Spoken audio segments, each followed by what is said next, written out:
6.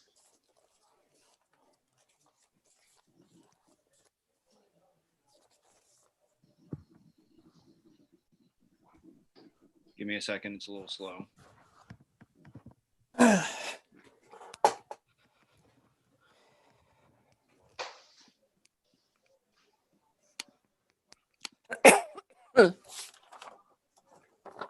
I'm not sure how many football fans in the crowd, but I just want to remind the audience that the Patriots do play tonight.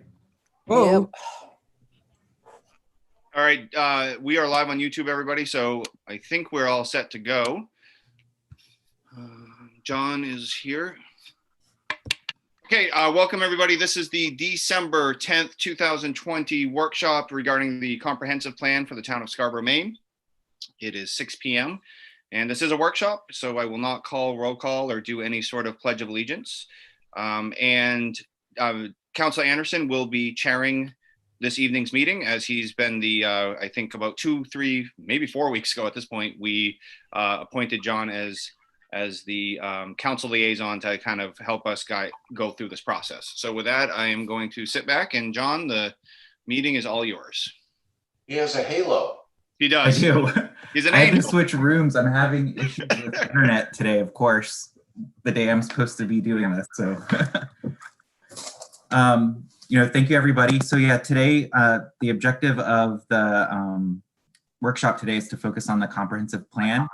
And we have a few objectives that we want to accomplish today. The first one being, we want to make sure some of the key areas that the council has identified as opportunities to enhance the comprehensive plan are discussed, and that Tom and Jay have very clear expectations and actions around some of those key areas to make sure we get those incorporated into the revision that we're expecting in Q1. The next objective is to align if there's any other specific counselor feedback that you want to share today publicly with everyone to again, continue to enhance the current version of the comprehensive plan. And the third is just to continue to align as a group on the timeline and any dependencies and things that we need to do to advance this, especially as we go into the public engagement process once it gets to the council. So those are kind of the 3 key objectives we want to try and accomplish tonight. But before we start our discussion, I just wanted to see if there was any public comment or anybody from the public who wanted to provide any specific feedback on the comprehensive plan for us to consider as we discuss tonight. So in order for that to happen, do they have to raise their hand, Paul? Yep. We have Alan, Paul, and Rick Shanae in the audience. So if they raise their hand, I don't know if can you guys see if the attendees raise their hand? I don't know. Nobody's raising their hand, so I'll let you know if they do, but nobody is, John. So. Okay. We can always circle back towards the end if there's other stuff, if we have time. So just kind of jumping into the agenda, the first part, like I shared, is really kind of focusing on those key areas of consensus. So how these were arrived, just for transparency, was I talked to each counselor and essentially got information from them in terms of some of the key things that they would like to see addressed. Or again, it might have come through an email transmission or just a conversation that has happened throughout this whole comprehensive plan discussion. One of the really great things that I think happened, or that I can say confidently after reviewing the long range planning committee meetings that took place, was a lot of our feedback that happened kind of separately was reiterated through these recent public feedback sessions. So I think a lot of what we will discuss tonight in that area, I think a lot of people that attended with Jay, and I see Jay shaking his head, iterated some of those same areas. So I think that's good to know that we're in sync with the public as it relates to those. So my thought is what we'll do is we'll just go one by one, and I'll give some context, and then whoever in the group wants to start the conversation, feel free to raise your hand and I'll just call on you. So looking at the agenda to guide us, the first topic was really around growth management and making sure that we expand a little bit more on strategies around growth management that can help us going forward, including analysis to help us understand where we are today and what we might need to do going forward. So I see Councillor Gleistein, you raised your hand. You want to kind of kick this part off?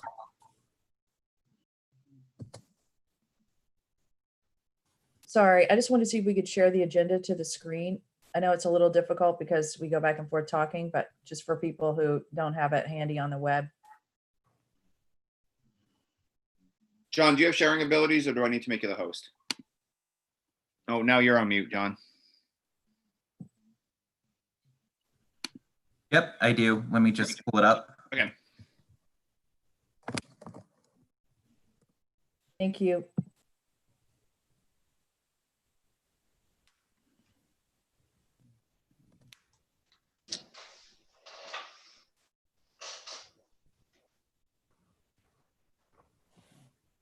All right.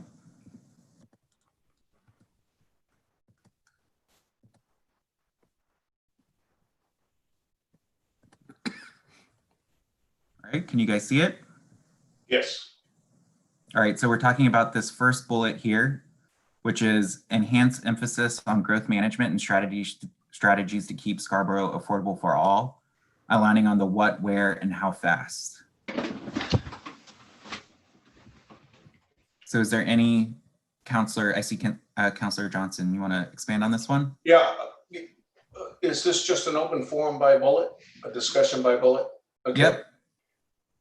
Just to level set the rest of the council, I had a quick discussion with Councillor Anderson on this. I agree with the bullet, but the comp plan is definitely the what and the where, and not the how fast. That's sole responsibility of the GMO. And in my meeting with staff, that being Tom and Jay, I expressed a concern on that. And I think it was suggested that we could wrap some balanced wording around in certain sections,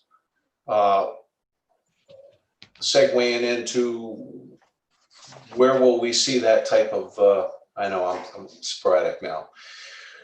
Anyway, the comp plan has got nothing to do with the pace or the speed of the growth. That's GMO. So I'd feel comfortable if we can agree that at least the growth management ordinance is a call out in the comp plan related to this.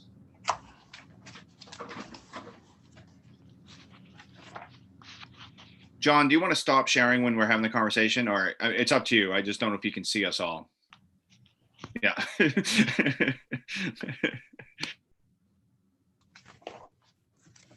There we go. Look at all those hands. Yeah, here we go. Okay. Okay. I saw Councillor Clucci first. So Councillor Clucci, then Katarina and Gleistein. Okay, yeah, thanks. But I disagree a little bit. To me, the comp plan forms the basis for your growth management ordinance, and it should include anticipated stress points or items where you may not be able to accommodate anticipated growth. And then your growth management ordinance links to that, and that's how you actually draw the, this is how we can pace our growth so that we don't overwhelm our services.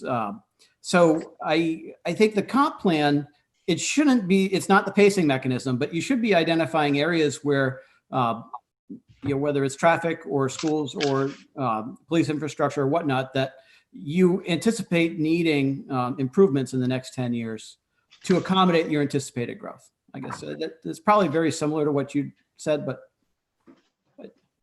I think there's a little more of a linkage than nothing. Katarina? Yeah, I was just going to say that I apologize. I'm just getting out of another meeting and trying to end, and so now I'm here. I mentioned in an email that I sent out that I can't seem to find, but that I've agreed with a conversation I had with Ken Johnson briefly a bit ago about the comp plan could use a couple more places where there's statements to the effect of, and Ken, feel free to jump in to correct my wording, but something to the effect of, being mindful of the ability of the town to pay for it. I mean, because obviously, and it's in the fiscal responsibility portions of the comp plan, but maybe put a little more emphasis on it so people don't think that we're just going to go willy-nilly and do things, that it's also based on our ability to pay, I guess is the way to put it. Would you agree with me, Ken, on that? Yes. Okay. So get that a little more into the comp plan somehow or other. Okay. Counselor Gleisten? So I think just picking up on that point that Jean Marie just made, we do talk a lot about fiscally and fiscal sustainability in the plan. And I just wanted to put out there I don't want to lose Counselor Johnson's point because as I understand state law, we can't even have a growth management ordinance unless we have a comp plan. So the state definitely sees those two things tied together. And I know, John, you're not saying they're not tied together, but I saw the original bullet point definitely about the what and the how, Right. being definitely a comp plan vision type thing. And then, that the pace is, I think, something that we should call out in the plan, and then maybe put some definition around fiscal sustainability.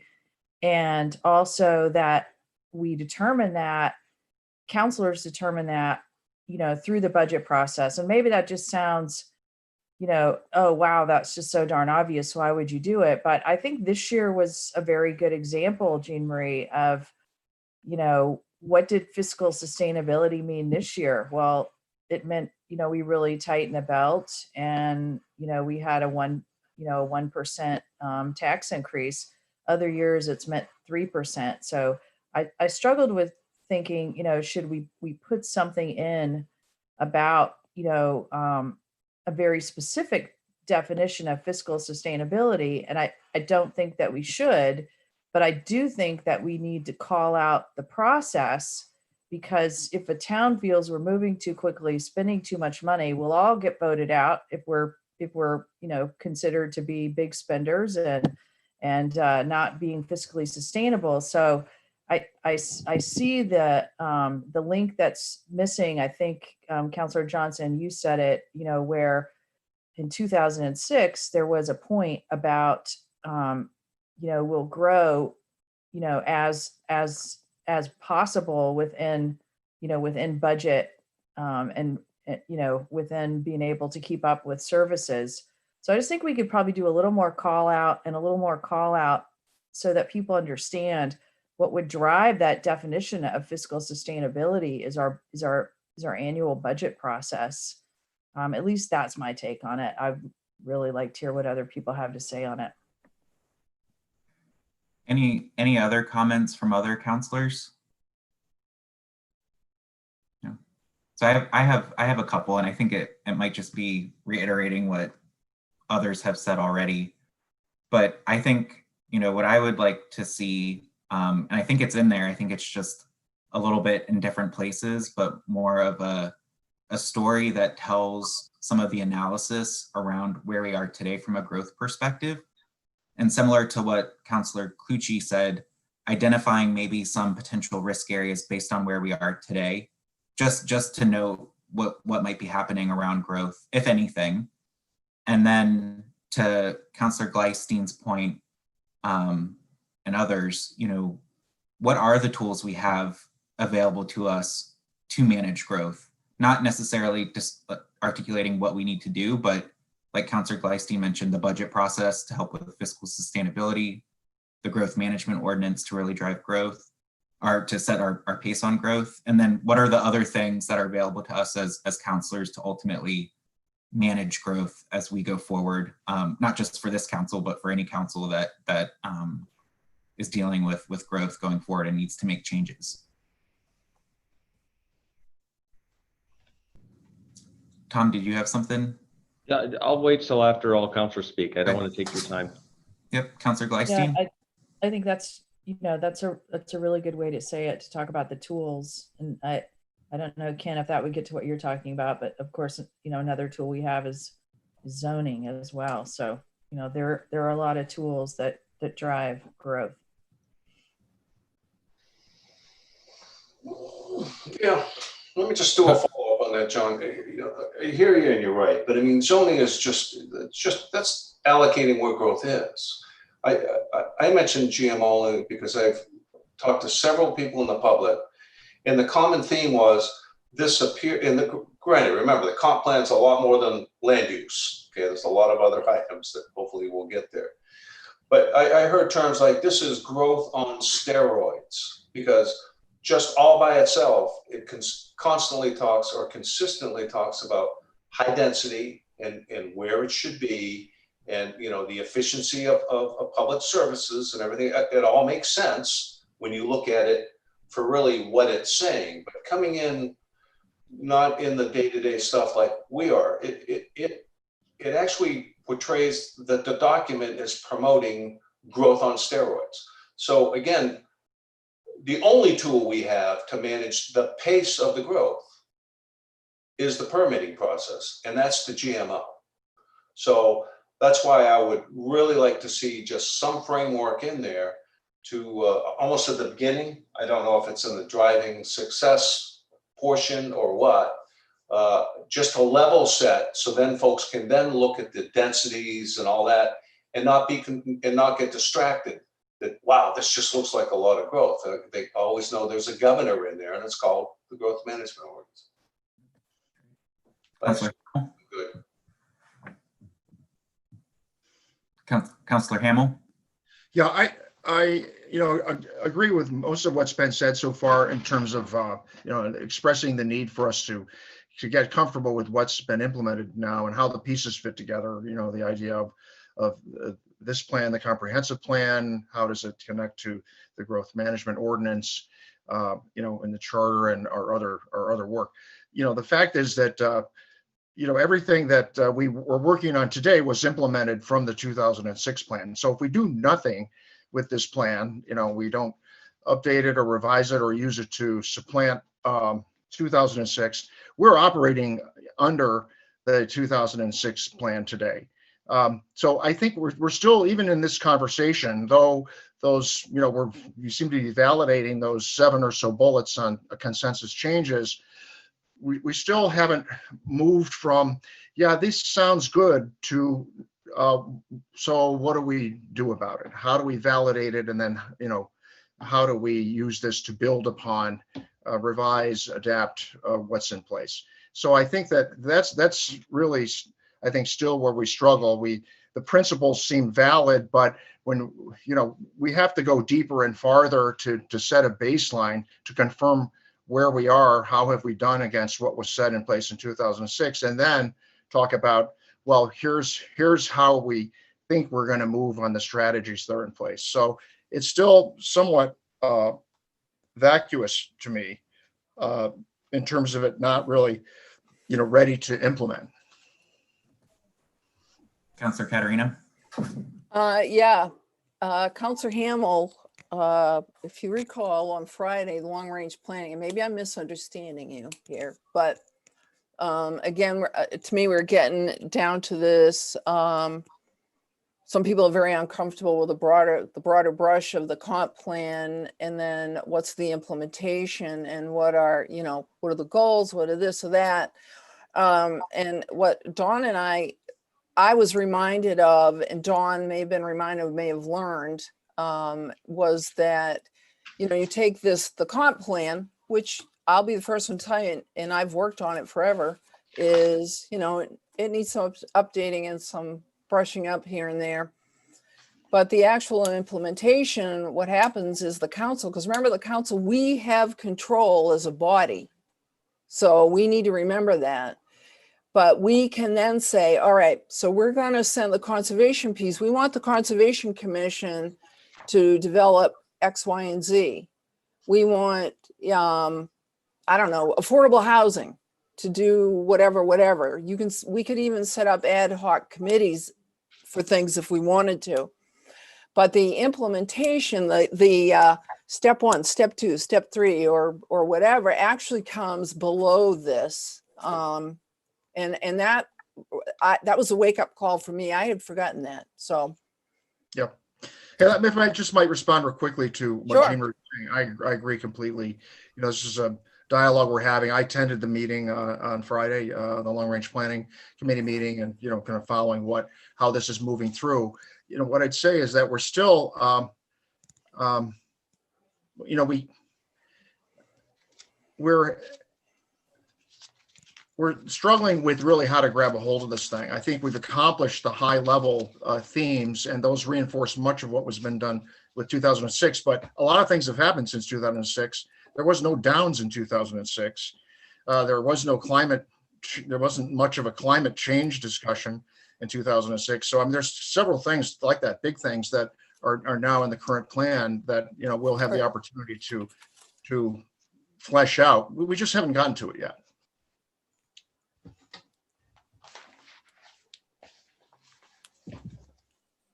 And I'll jump in, is that, that was one of the things I had on my list was, you know, I definitely would like to see Scarborough Downs at least fleshed out, that development.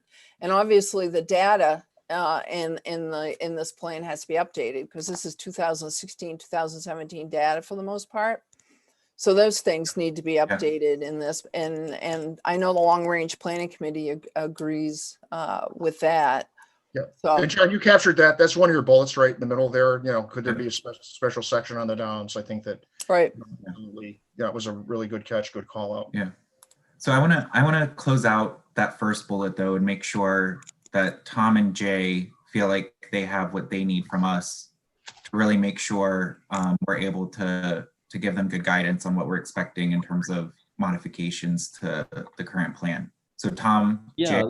yeah, I'd be pleased to, let me kind of repeat back what I've heard, and much has been validated tonight, but I've had the occasion to speak to many of you at length on this topic. So I think I've got a pretty good sense. I think Jay and I would freely admit that the growth issue really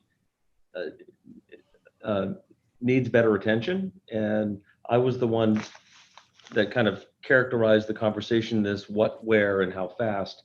I agree with Ken Johnson's point. I think the comp plan needs to talk about what and where. I think the where is very clearly articulated in the growth map and conservation map. The what probably needs a little more meat from my perspective in terms of what type of development we want, because it's not all created equal, of course. And then with respect to the how fast, I think the comp plan does need to acknowledge the fact that we have a mechanism, the GMO, in place, and it really doesn't do that. So it certainly needs to recognize that fact. There's also a corollary to that, which are impact fees. In my mind, that's a way of, you know, growth paying for itself, paying as you go. So that's an important component that I hope the council will find some time to talk about, coincident with the GMO or shortly after it. But I think it's a really essential tool to help. It's not pacing growth, but it's help paying for the growth. So Jay, I see you nodding. I think we've got a pretty good understanding of the weaknesses and how we can improve things. So thank you for asking. Yep. I think the only thing I would add that goes back to what Councillor Johnson brought up was, and I thought it was a good way of thinking of it, Tom and Jay, when we met and I shared my feedback with you, was trying to distinguish between density and intensity. So like to Councillor Johnson's point, when I first read this, I had that similar reaction of the growth on steroids. And then when I started to distinguish a little bit between density as a strategy versus the intensity of growth, and that's not really what this is talking about. It's really talking more about the density as a strategy. That helped me. And so just trying to make that distinction somehow so that readers are very clear that we're not talking about doing all this at once. This is a long-term vision. So the intensity is going to be really more driven by the tools that we've talked about tonight. Yeah, and one point we'd like to convey is that density shouldn't be a bad word.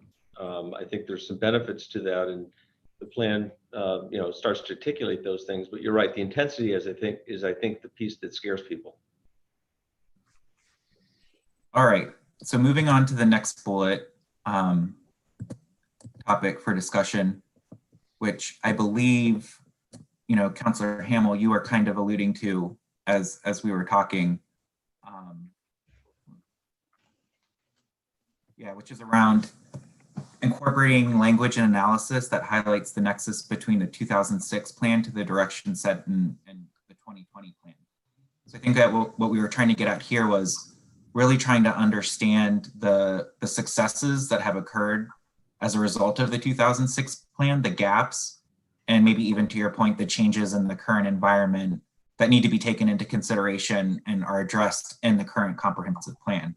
So I think that was the intent behind this bullet, was better articulating what's transpired since the 2006 plan to kind of know where our baseline is and where we need to go from here. Yeah, I agree. I Does think anybody the way you've stated that Oh, is go ahead. very clear and concise. And it's the connection between the two plans. So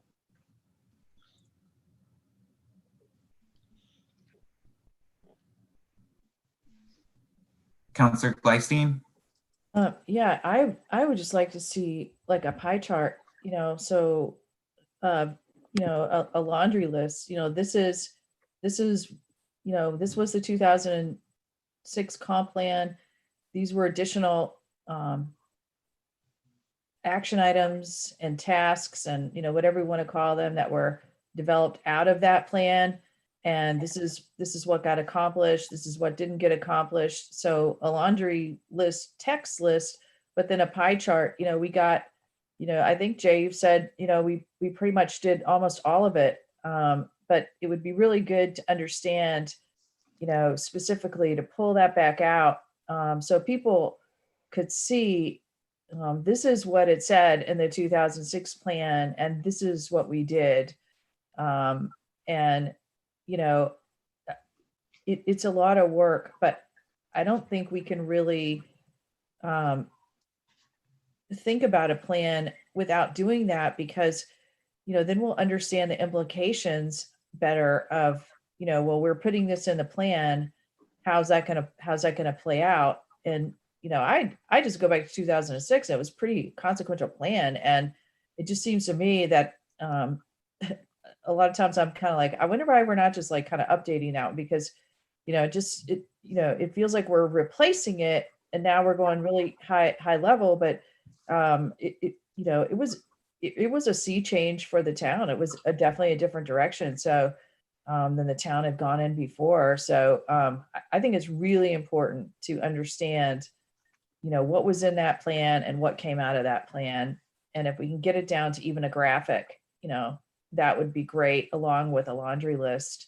And, maybe it won't be exhaustive, but, big things that came out of it that we accomplished.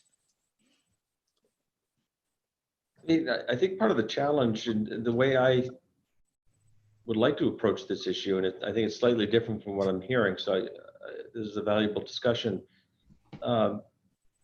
This 2020 plan, builds upon the work that came before it, and the 2006 plan was extremely tactical and specific, and the result of that, through a decade of implementation, was a total modernization of our land use in town. Top to bottom, side to side. And we're not suggesting at all to kind of revisit that. There'll be some modifications, tweaks here and there, but not wholesale revision.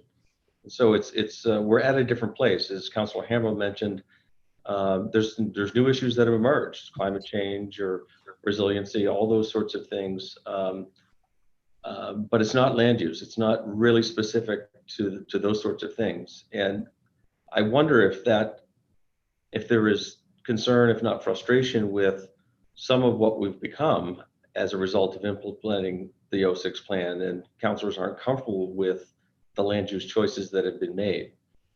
Again, we're not proposing to make widespread land use changes. We're really continuing the same path. Is that fair characterization, Jay? Yeah, I was going to suggest, as you just said, Tom, I think this is helpful to flesh out, because as I've started to think about this type of issue and how we might do it, is really spending a little bit more time at the beginning of this comprehensive plan to talk about the 2006 plan. And really, I think as Tom just alluded to, and I think as we all largely know, a good portion of the 10 adoption of that comprehensive plan were really focused on the land use, the zoning pieces. and less about sort of everything else that comes with that, right? The sort of housing choices or the affordability of housing, the traffic impacts, access to natural resources, climate resiliency, as we just talked about. Climate change is a new emerging topic. And so really, I think, when Betsy, I think, talked about, that 2006 plan was a great plan, and sort of wonder why didn't we maybe just take that plan and update it and just work off of that one. And that was certainly a discussion. I remember, as the senior planner at the time, I think there were a few people on the long range planning committee and maybe even on council at the time who shared that sort of thought. But ultimately the decision was to really go take a different approach, away from sort of the prescriptive approach of 06 to this more really looking at the systems.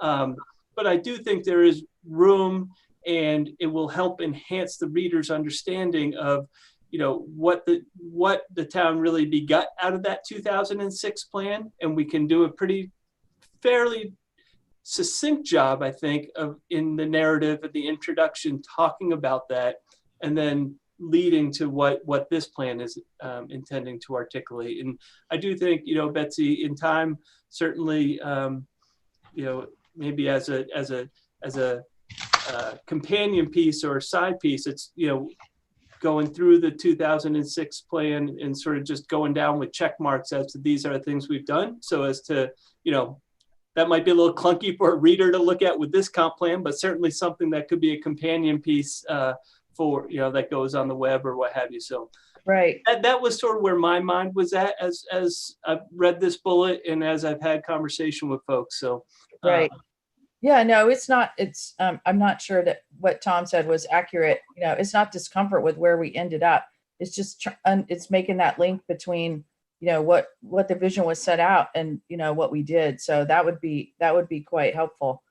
And, we are where we are, and we, like you say, there's, as far as we can tell, there's not a lot more zoning changes coming out of this other than, maybe there's some things that will come up during this process that, where we'll be questioning some of the things that, where the growth areas are and things like that. But other than that, that's, I think we're in a good place, and we just want to, understand how this was a vision and how that fulfilled. So if that's something you feel like you could do, Jay, that would be awesome.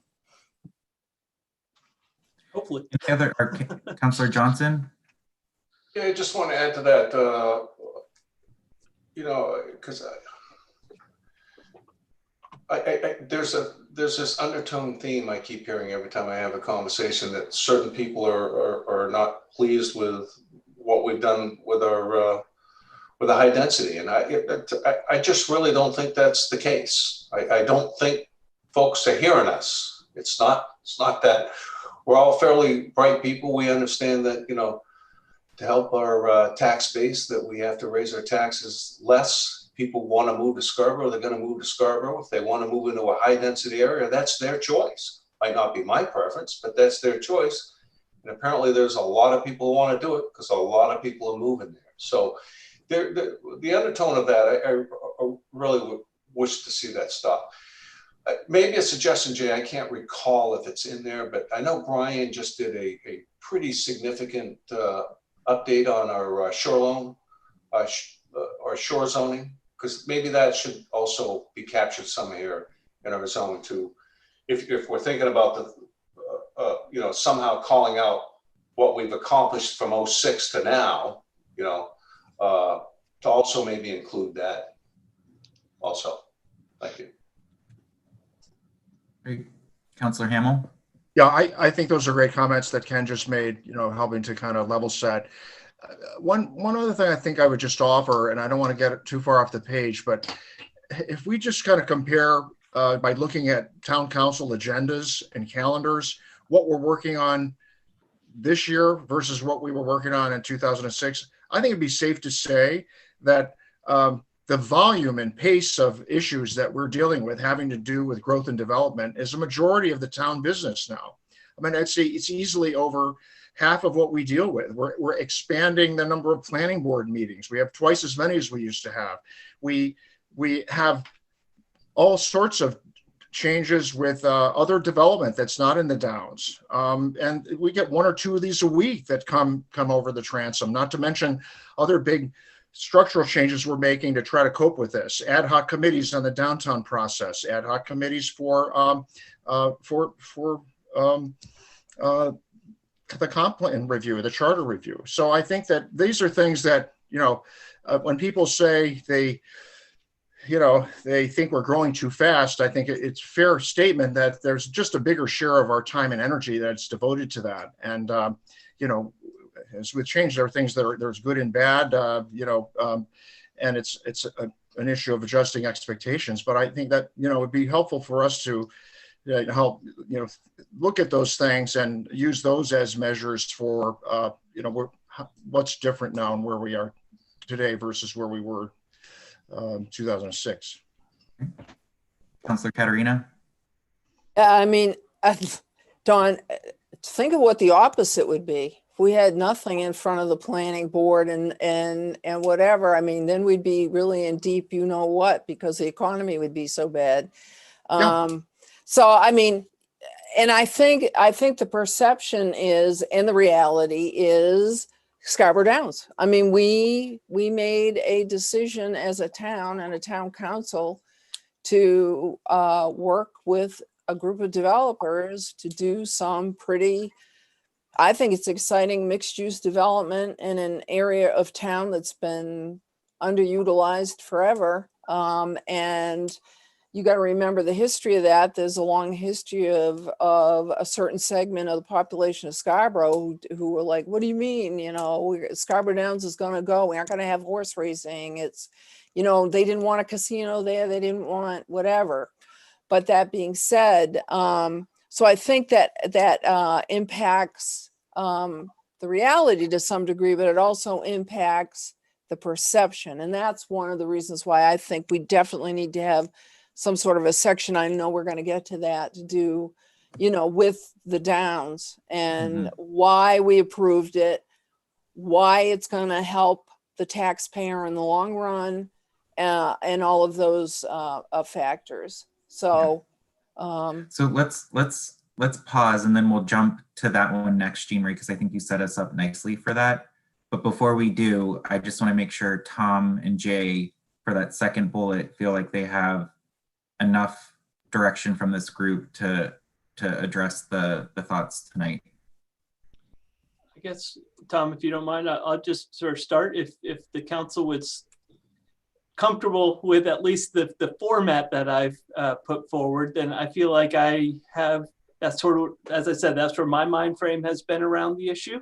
And so unless I hear that I'm sort of way off base, and of course the devil's going to be in the details, and I'm sure I'll get 75% of the way there and we'll push it towards the end. But so long as we're comfortable with that general approach, that's what I haven't heard anything that tells me to move off that dial. But yeah, the only thing I'd add is, I've heard early and I heard again tonight, an interest in maybe kind of this checklist or head-to-head comparison. What have we implemented? I don't think that fits well into this style of plan, but perhaps there is something else we could do as a companion piece, as was said, that would be that kind of scorecard. And then I think what Jay's articulating is a more narrative treatment of that kind of from themes, bigger picture. What did we accomplish? Fits itself quite well into this format. Does that make sense? I think the indices are our friend. If you want to keep it high level in the document, we can refer to appendix and people can dig into more detail. All right, let us take a swing at this. If we get it wrong, I'm sure you'll tell us. Okay. All right, so circling back to the Downs discussion. So Jean Marie, you were sharing your thoughts. Is there anything else you want to add about adding a section for the Downs? No, I just think we just need to put it in there because it was just a spark in someone's soul, so to speak, in 2016, 2017, finally get going. So now that we have more, and it does have all of this ancillary impact on things in town, do think we need to have a dedicated, I don't know how long it would be, but just something that talks about particularly what the intent is, and the benefit to the town and why we did what we did and whatnot. So Yeah, and the town was quite divided over it, and the council vote was only 4-3. And quite frankly, I have a sense, and I'm happy to be wrong, that this comp plan got delayed because there was so much time and energy put into the Downs project. And so, I guess I would like to understand. I think I understand, but in the 2006 narrative, how everything, that the vision in 2006, how did that end up, in the nexus of the Downs? Because I think it did. I think what you're saying, Tom, is accurate. There was the mixed use, there was the village, and all of that was already thought about. And so I think there's a story to be told there of how that plan ended up, with the Downs going forward, or at least being considered by the town. And so I think people understanding that would be helpful. Yeah, it's a great example of a vision articulated in the '06 plan that talked about the mixed use development, the potential of this being a growth area, potential for something new and exciting. And lo and behold, what came out of that is the Crossroads Plan Development District, which was focused on executing on that vision. And lo and behold, we've got a developer and we're off to the races, pardon the pun. So Right. You're right. It's a great opportunity to, again, reach back to the '06 plan, say this is where it started, it's materialized. I think that because there's a credit enhancement agreement in place, and that's not likely to go away before we even have a next comp plan, there ought to be some recognition of that and the financial partnership that it engenders. So that was clearly a blind spot that needs to be filled in. Any other comments on incorporating the Downs? I think it's pretty unanimous by folks that would be appropriate. All right. So moving on to the next topic, I'm gonna try and share my screen again. So the next one that we skipped was around including an implementation timetable with goals, timelines, and responsibility, and identifying specific ordinances that might need to be impacted by the strategies that are included. So again, I think here, this wasn't intended to say we need an implementation plan as part of the comp plan. I think it was more trying to give a little bit more direction in terms of next steps, in terms of the who, the what, and the when, to try and take the lead and actually bringing some of these strategies to life. So does anyone want to kick us off on this conversation? Councillor Katarina? yeah, again, I'll go back to what I talked about with Dawn and I, our aha, so to speak, on the Friday, and that is, that we take the sections and then assign them to various committees. Now, I don't know, perhaps you could put in the comp plan somewhere. The next steps will be taken up by the Affordable Housing Committee or whatever. And if it's a little vague, you could say a determination will be made whether this will go to this or both. I mean, that, but again, not to put them in the plan per se, but the next step will be assignment out for work and to get specific. Councillor Hamel? Yeah, we've spent a lot of time, I think, amongst the council, talking about implementation plans. The need for them, the value of them, the fact that we haven't really defined them yet for the updated comprehensive plan. So, I think the way that you've outlined the bullets here in terms of the consensus changes highlight the fact that we have more work to do to figure out what is it exactly, what is the gap, and then how do we interpret, how do we take that gap and turn it into what needs to be done and then who needs to do it. When we did the 2006 plan, there was a group, the Comprehensive Plan Implementation Committee, which then gave rise to the Long Range Planning Committee, which has served effectively and faithfully, for about a decade. So, we have the machinery in place. We just need to kind of fill in the blanks here and need to give ourselves time to do that. I think there was an expectation that we would have a cut and dried implementation plan along with the update of the comprehensive plan. And, we don't. And for a variety of reasons, right or wrong, it's just a fact. But I think that we just need to allow ourselves time to flesh out those remaining pieces and then mobilize around an implementation plan, whether or not it's long range planning committee's responsibility alone or some other combination of groups or governance. I'm pretty open about that. Councillor Gleisteen? Well, I really think this is the meat of, where some of the concerns and differences are coming, because I think that implementation plan does need to be a part of this before this is passed. I think that we should, we need to understand what we're working towards. And, I like, when you kind of look at some other towns and the planning board does something or one of these committees does something and they just say, hey, this was the fulfillment of item number 82 in the comp plan. And we don't want to do that. I guess I don't quite understand why. We don't need to get this passed by March. In my opinion, I think this council should do it, but we could take some time with these committees, like you're talking about, Jean Marie, and develop some implementation plans so that, it's uncomfortable to have such a high level, to not know what it entails, and then to say, well, I'm signing off on it. And then what comes out of it is nothing that you would have supported from an implementation standpoint. So, I suppose we could, have something very high level and then have an implementation plan signed off.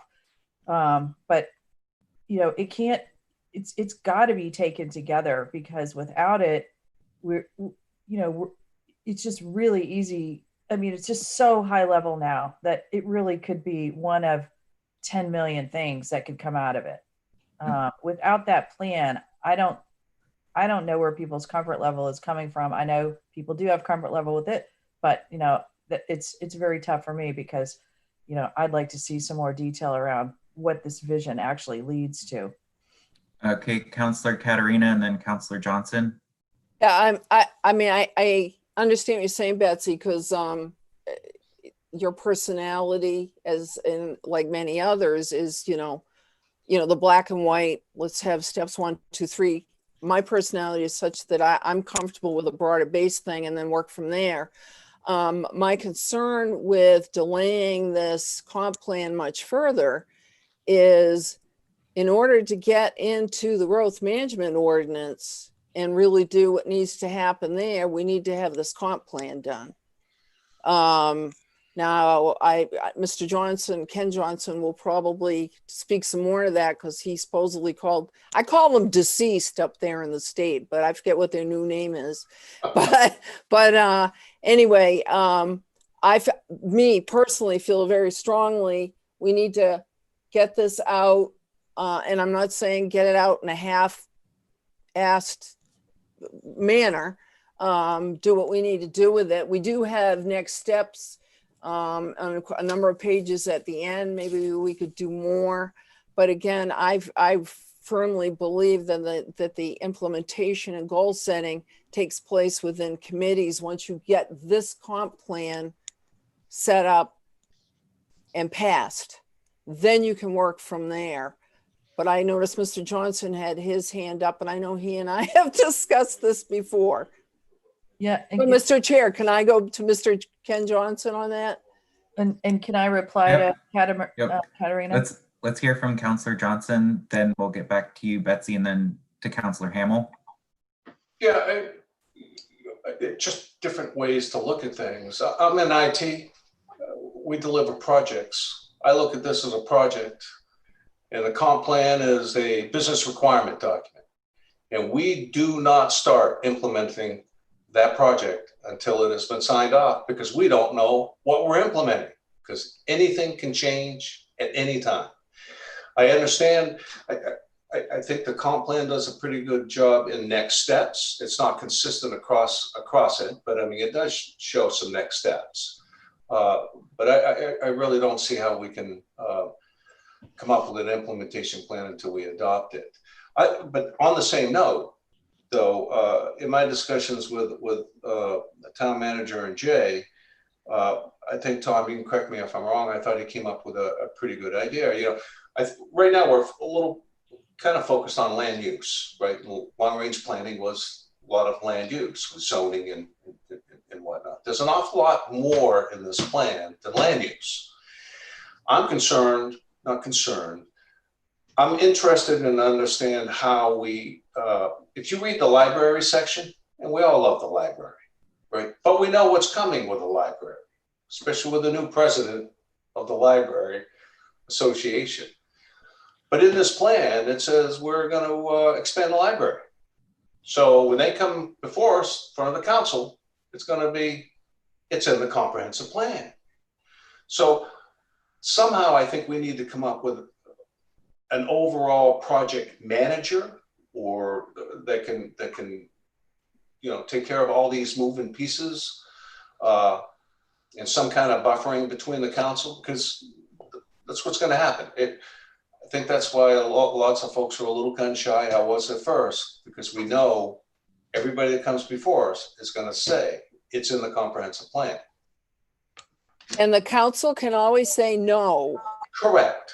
Right. And this council is Counselor, let's get- we're in the middle of this. Yeah, so in terms of GMO, I have no, it's really hard for me to understand why that we can't be working on that in parallel. A ton of work has already been done. I mean, this was already an issue. Jay has given us presentations. We met with the BOE and went through an extensive, growth presentation.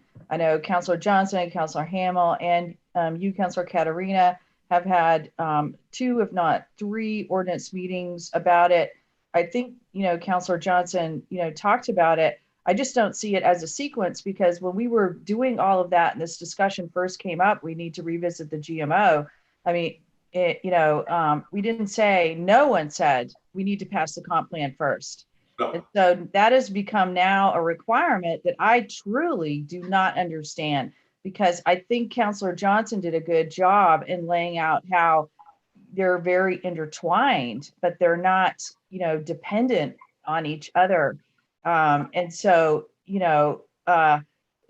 if we want to, just, I don't know when, if this is the exact appropriate topic, but just for example, the GMO, the way we fractionalize, the only town in Maine that fractionalize, is very complicated. It's very hard to understand. Jay has to put together extensive presentations for us to understand it. On top of that, we have the annual allocation, we save some, and then we have the pool, and then we can bump up the pool anytime that we want. These are the factors of the GMO. And so, there could certainly be something where we say, let's simplify that. Like, let's do a 1-for-1, but, grant 400, because that's the pace we want to grow. I'm not saying we should, but there's a discussion that's gone on. And every single time we go through the presentations with Jay, he does a great job, but it's very, very complicated. And, I think, I won't say who said this. He can say it for himself if he wants, but, it appears sometimes our GMO is really just a way to help people grow and get around our GMO. Yeah. I think a lot of Councilor Gleistein, if it's okay with you, I'd like to put this in the parking lot for now, because we have it at the end of the agenda, and I want to make sure. Sorry. That first part. Yeah. Sorry about that, John. I was just responding to say that, when somebody said we have to do this first, this has to be done first. I was responding to that. Thank you. We'll pick that back up as we get closer to the end, but I want to go back to Councilor Hamel, who had his hand raised. Thank you. Thanks, John, and everyone. I just on this topic of implementation plan, I know we're moving on, but I did want to say that it is a statutory requirement that if you're going to update or do an original comprehensive plan, it must have an implementation plan. That's a statutory requirement. There is not a statutory requirement in terms of an update or timing. But if you're going to do one, if you're going to do a comprehensive plan, it's got to have an implementation plan. So I just want to make sure we're clear on that, number one, and what level of detail we're talking about. I know that Ken Johnson and others, come from a world of, dealing with large projects and complex things that require very detailed implementation plans. I'm not saying that's what we start with or hold to, or the same level of detail, but we've got to have a starting point. There's got to be one, even if it's a high level plan, an implementation plan. Yeah. And I would just like to add on this specific bullet, my thoughts that I shared with Tom and Jay as well, which I don't think we're quite as broad as Jean Marie's, or maybe as detailed as what some of the other counselors might like, but I would really like to see maybe something in between that really kind of, for each next step in the last section, clearly articulates which committees might be good candidates for, knowing that that could change. Again, if there's any specific ordinance or things that need to be reviewed as a result of it, because I think that's also part of the statutory requirement that that's called out.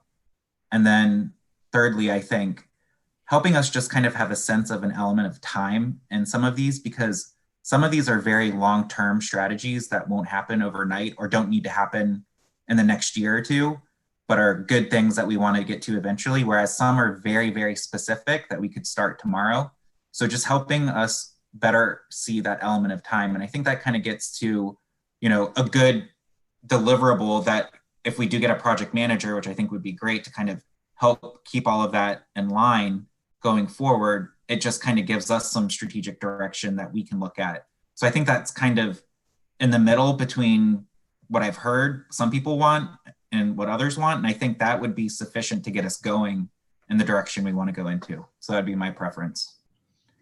So Tom or Jay, any thoughts? Working within the framework of the existing plan, I think, and a number of you have alluded to it, the driving success, kind of I think is the name of the chapter, but that was the place where we tried to wrap back in and roll up, if you will, everything that's been discussed before. So it's, organized under the visions. What I think we should do and certainly can do is under each of the next steps, which end up being a little more fine-grained down from those visions, is to assign responsibility, whether it's staff or one of your committees. And clearly there does need to be someone to kind of ride herd over this whole thing, whether it's long range or their successor or someone else. So I think we can do that, and we will do that. The other notion that I heard John Anderson mention is kind of assigning priority, and without getting specific that we shall do this in year 2, perhaps we can assign a near, medium, and long term to these different visions that start to establish a pecking order, and then life will take over. Things will get in the way of implementing, but I think indicating some initial preferences and priorities by that kind of simple mechanism might be really helpful.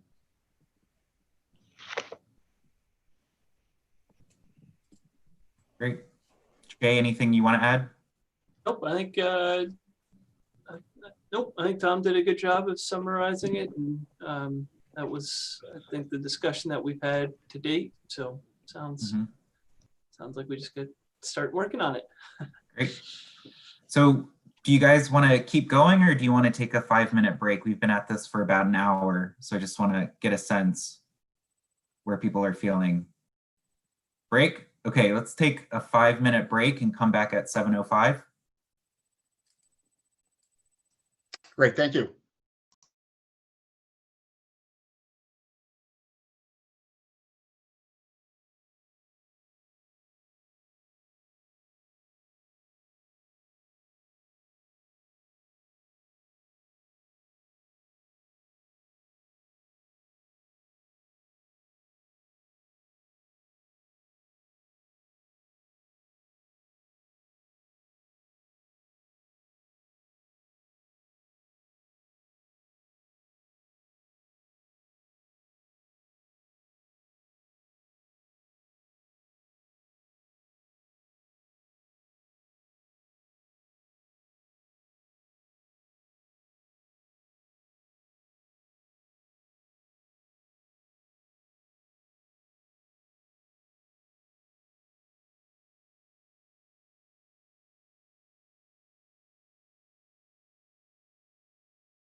Sorry, I couldn't quite hear you.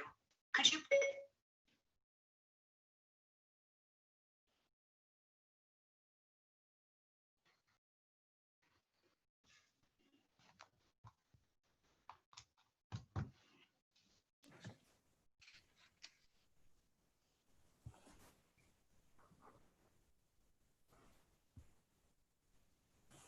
5 minutes goes by fast.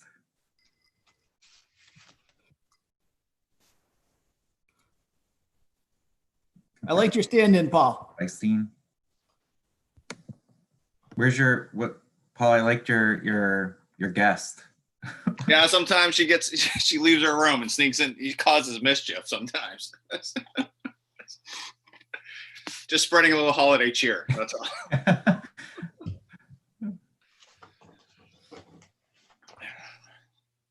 All right, I'm just gonna get started to get us going. So let me pull up the agenda. So the next item was around enhancing discussion on preserving villages and rural character by neighborhood. So I think the thought here was that while the comprehensive plan does a great job focusing on areas like Oak Hill, and all the development happening in the community activation regions and the regional activation center, you know, there's an opportunity to provide a little bit more clarity around what could be happening in each neighborhood. I think during the meetings that were recently held, especially with Higgins Beach, I think there was a lot of confusion around how things were being defined. And so that's just a good example of where there's probably an opportunity to look at each neighborhood or group neighborhoods a little bit more clearly and better define what this comp plan means for them. So I'm just going to stop there. Is there anything else anybody else wants to add or discuss around this particular item? Councilor Gleifstein? Yeah, I think this item, you know, maybe could even add, you know, to look at different zones, you know, and the character of the zone that's, you know, or, you know, what we're allowing in a zone or not allowing. I think the email exchange recently, you know, is a specific example about the Running Hill area. You know, it's, you know, I've got a lot more to learn about that. It's very interesting. And I appreciate Councilor Katarina kind of filling everybody in on that, because, you know, that area is, it's an area where pretty much everything we talk about, you know, it's close to shopping, it's becoming residential, you know, it's going to be a main mall development. There's 2 over 55 communities there. Sable Oaks is being redeveloped. You know, it certainly doesn't, you know, people that live there, it's the very edge of Scarborough. So it's not going to bring more traffic per se. We might have an opportunity to link in with other sewer, you know, so I guess I look at this item as, you know, looking at the different zones and, you know, what are we thinking for those zones in terms of, you know, the future of those zones. And maybe we don't want that in that zone. Maybe it wouldn't maintain that character, but I do think fleshing out other parts of town, you know, besides the Route 1 corridor would be really important.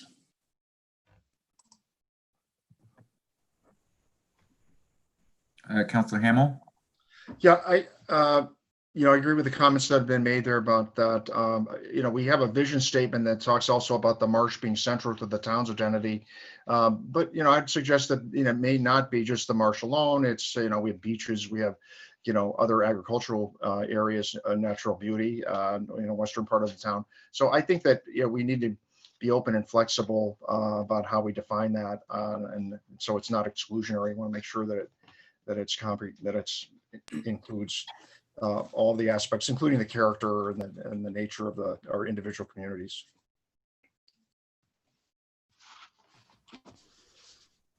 Anyone else on this one? Jay or Tom, any comments or? Clearly we would agree that, and I think it says it kind of implicitly, but I think it needs to be explicitly stated and really kind of better developed in terms of preserving villages, the character, and protecting and preserving our existing neighborhoods. To me, that goes without saying, but I don't think it comes across that specifically, and we certainly need to accentuate that point.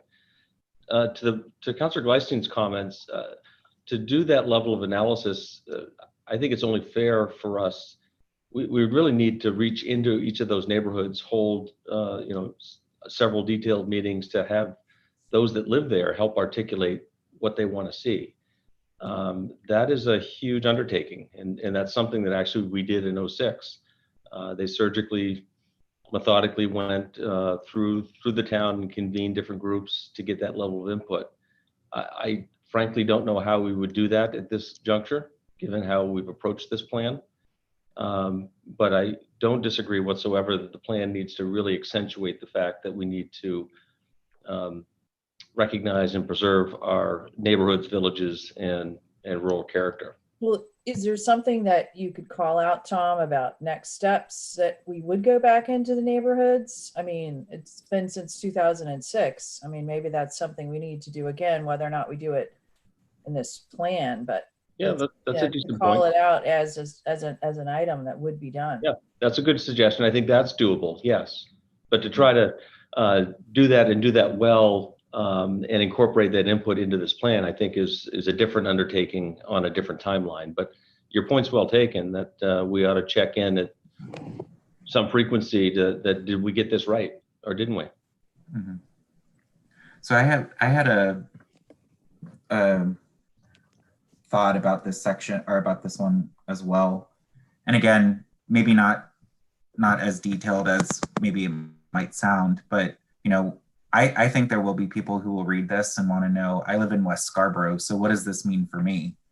And what can I anticipate out of it? Like, which of these principles apply here, and what does this mean of what West Scarborough might look like? And again, maybe even tying in some of the zoning as part of that conversation could be a way to kind of articulate that this is what we committed for this area, and this is what it could be. But I think just being able to articulate a little bit more, especially when I think of the Higgins Beach conversation that happened, they had a very clear interpretation of some of the stuff that was in there that I don't think was the actual intent of what was written. And I think just being clear for some of these neighborhoods that are in there, when we talk about growth or when we talk about preserving, the neighborhood, what does that actually mean? Without being too prescriptive, but at least trying to help them better understand what it might mean for them where they live.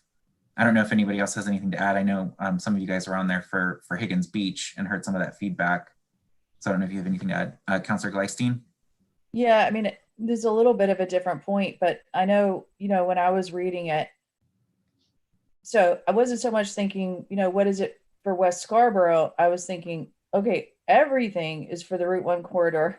And then anybody who will be able to walk, and we'll do all this investment, and we'll do parking garages, and I'll still have to drive in from West Scarborough, but now I'll have to park a lot further away from Hannaford to try to get my groceries. I mean, that's the kind of thing that it did make anything that wasn't in that Route 1 corridor feel left out to me. Now I'm just saying maybe, I'm overreacting or overstating, but I do feel like, it just was so heavy on, the high density, the mixed use, all of that, we won't become that as a total town. We'll still have, what are we, I believe we said we're 75% single family homes.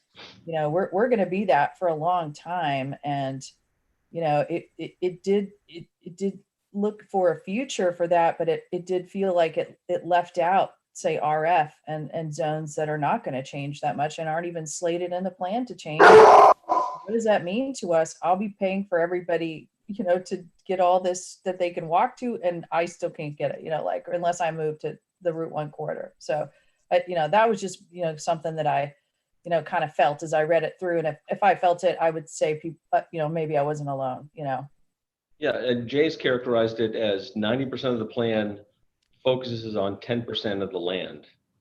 And what it does, and what implicitly it means, is that 90% of the land is essentially, we like it the way it is, it's not going to change.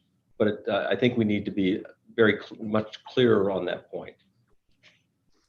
Yep, I agree, Tom. I think we've heard, I think, exactly what Betsy's saying, I think from some others as well, and that, yeah, we really do need to, I think it's implicit in there and it's stated sort of here and there, but it's not, yeah, we really need to say, look, largely the community, we like the community as it is, and we don't need to make sweeping changes, and really it's about taking a look at sort of modest modifications within some of our existing neighborhoods and what have you, and really retaining those things, characters and values that we have brought folks to live in these areas. You know, most of our population to live outside of the Oak Hill, Dunstan, Downs, Route 1 corridor. Most of us don't live right there, and so yeah, I think we can Councillor articulate that Johnson. better. You know, along the same thing, same theme, I don't know how to do it. I don't know how to frame it or where to put it, but similarly in the 2006 plan, it was called out that, I don't know if it was the equivalent of a Planapalooza back in 2006, but people expressed their satisfaction of their neighborhood, and part of that being their neighborhood schools. Now, none of that is referenced in the 2020. And on the school side, when you get into the schools, it really calls out a consolidated school, even only as one option, to be fair, but it's the focused option. And I'm not sure that matter of fact, last time I heard from the school, that exercise of going into these neighborhoods and getting feedback from the folks that live there had not happened before the decision was made to go with a consolidated school. So somewhere I think in the plan, we should almost have an action item for the council or whatever committee is driving a big initiative, that's part of it. There needs to be, you know, for lack of a better term, community engagement. And again, I'm not sure where you put it, how you frame it. Yeah, on that issue, what's there and it's lacking now.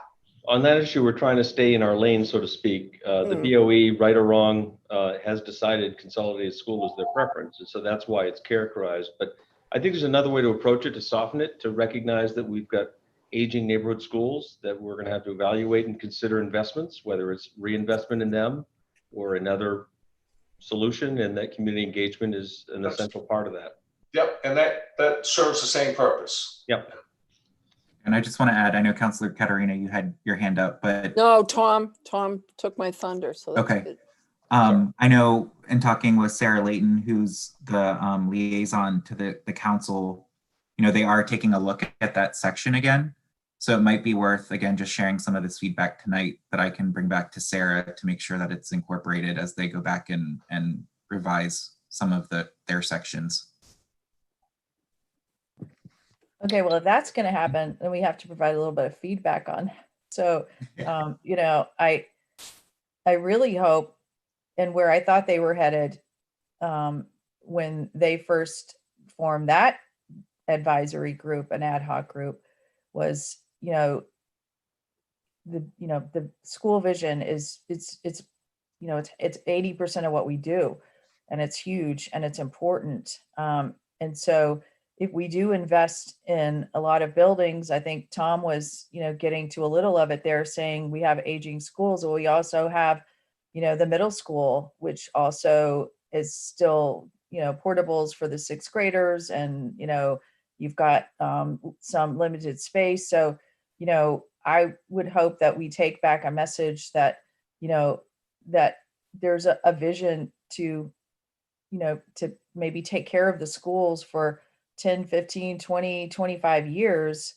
If there's a consolidated school, maybe it's more grades and the middle school is reduced or something like that. I'm not saying prescriptively what we should do, but you know, it seemed like it went from, you know, we're going to look at the overall solution for the schools to, we just have to take care of K-3, which we know there's a bubble, but the bubble also, you know, bubbles go up and down. So maybe just an expansion on what Tom was saying, you know, we have the aging primary schools, neighborhood schools, but we also have this in front of us. And I think, you know, they have talking about statistics, they have a lot of good data on growth, that might be perhaps applicable as, an appendix or something like that. Can I ask a really stupid question? I mean, I know I worked in this comp plan and I'm going through it right now and I cannot find a section on schools or anything that's particular to schools in here. There are, I mean, it's scattered around. Is that right? and there's not, we don't go into too great a depth. I think, Right, as Tom that's what I said, thought. we Yeah. tried to stay a bit in our lane around that, but there are Right. certainly some areas, and I'm happy to sort of send you. Yeah, I mean, I don't need to know right now, Yeah. but I was sitting here going, wait a minute, I don't remember even having much of a discussion Yeah. on schools because that's part of the Board of Education. Right. Yeah. My so own personal gripe, if you want to put it that way, with the schools is, they should be looking at flexing and being able to build or improve or do whatever so that they can flex grades. I mean, I could never understand why they didn't put sixth grade down in Wentworth when they had the opportunity to do that, but that's another discussion. Right. It's in the fiscal sustainability vision. Oh, okay. Town That's why I facilities, couldn't find it. But Okay.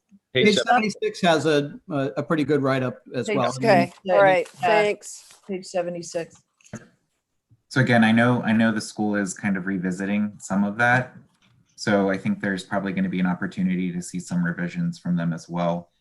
We'll check in with them. Yeah. Anything else on this topic before we move on to the next one? No? Okay, the next one was really just around the need to update analysis because it was a little outdated. I don't know if there's significant discussion on that, and I know Jay's already kind of working on that effort, but does anybody else want to add anything about needing to revisit and update some of the analysis? I mean, to me, that was huge. Data needs to be updated. Yep. Councilor Yeah. Gleisten? Yeah, I met with Tom and Jay, just said, it would be nice. I'd like to see like some more comparative data around Greater Portland. There was things like New England and things like that, but I think, what people are really interested in is comparing us to Scarborough, comparing Scarborough to Gorham, Falmouth, Cape, South Portland, maybe even Portland, although they're kind of their own animal. And I think, specifically, to help us look at goals, what, and we're going to talk about definitions, but, what is our density now? I think we're pretty low, I guess, compared to some other areas. And, so that to understand where we are now and maybe even, densities, per acre with different parts of town and where are we headed with that? So that was just one that I was kind of hoping to get a little more information on. And then I think, again, with an appendix, Jay, like a few of the slides definitely that you've done on the growth, because I had people call me who've read the plan and said, I want to know how much have we grown, and I think there's a couple of slides, in particular that, all your presentation is really good, but you wouldn't be there to give it.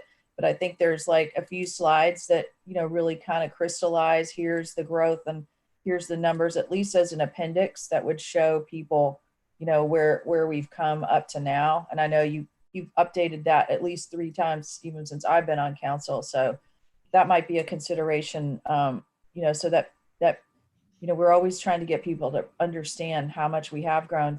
It's sometimes it's a lot more than people think, and sometimes it's a lot less than what they think. And I think maybe a specific, some of that work that you've already done, sharing that in an appendice with the growth permits over I think it's a 10-year frame that you did. Okay. Anything else on analysis? Tom or Jay, anything you guys want to add? I guess I would like further clarity on the comparative analysis piece. What are the data? What data are you interested in? What communities? What is that comparison? Is it demographic? Is it? I heard Councilor Gleisten mention density per acre and some conversation of growth. Any further thoughts, or is there agreement that there should be some additional comparative analysis first? And Tom, just to help spur some thought on that, one of the things we heard at one of the public forums was one of the things we didn't really do a good job of so far in this comp plan is really around our demographics, not just age-wise, but also, ethnic and ethnicity. That we don't reference that at all in the plan. So just I think that might be something we think about. I know Karen has already started doing some really good work around that stuff. And actually, we anticipate we should be able to use 2019 data, which has just been released within the last few hours. So we should be able to get some pretty good updates. Councillor Hamel? Yeah, just to, I'm sure Tom and Jay have this and we've said it before, but just a basic comparison to other communities in Cumberland County. I mean, I think we're the fastest growing city we're the fastest growing municipality in the Portland area in Cumberland County. So things like that. Also, some of the median housing sales price data that's changed so rapidly even the past several months, that would be very helpful to make sure we include that. Yeah, population growth. I think, that you were saying that, comparative growth between the towns. I don't know how long that you could, actually get that. I can send some other examples too. That would be helpful to. How we're aging. I mean, we got told yesterday we're the oldest. I was a little surprised by that. And I know we're not going to know anything from 2020, but I do feel like a lot more younger people, like a lot of people my age and older, I feel like have maybe left, and, maybe downsized or, retired or something. And then, that I do feel like we won't know for a while, but it does feel to me like a lot more young people are moving in. So, it would be nice to understand as far as we can, our population by age group, just a few things like that compared to some of the other towns. From a population growth, you might be interested to know that we've been removed from the top seat, I think for 2 years in a row now. Wyndham and Gorham by percentage are outpacing us. Interesting. Again, that's not a badge of honor. I've not been pleased to be necessarily at the top of that list, but the region is growing. Councillor Johnson? You know what they say about numbers, right? Because after watching the traffic yesterday, it was 19% increase and a 14% increase in population in 4 years. I'd like to see that reflected somehow, because that's definitely a measure of growth. The average city our size in the United States of America grows at 1.2%. And we're at 14% in 4 years. So again, different topic for a different day, but anybody who doesn't think we're fastest growing down the state of Maine is misguided. And all real estate is local. That's correct. So you can't take numbers from one place to another. It's all unique. Yep. I thought all politics was local. That too. All right. Anything else on the analysis before we move on to the last item? No? Okay, the last one was, let me share my screen.